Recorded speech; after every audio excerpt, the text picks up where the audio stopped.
त्यांच्या असा आहे तो जवळपास सर्व नमूद केलेला आहे आणि तो खराही आहे. मी सुद्धा 1991 पासूनचा त्यांच्या साक्षीदार आहे आणि आमच्या काळामध्ये जी निवडणूक आणि महिलांनी कसं निवडणुकीला उभं राहावं म्हणून संकोच करायचे लोक, महिला मागं पुढं करायच्या, परंतु त्यावेळेला ते एक धाडस होतं.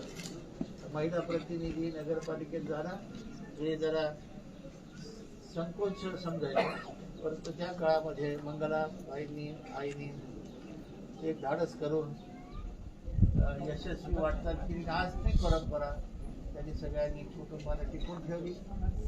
त्याला जी संधी मिळाली होती परिवाराने त्या संधीचं पुढे पुढे पुढे सोनं केलं आणि ती संधी वाया घातली नाही. आईची परंपरा नगरपालिकेमध्ये चांगल्या पद्धतीनं टिकून आजपर्यंत मला वाटतं अनिलपर्यंत रेखापर्यंत ती पुढे सुद्धा कार्यरत झाली.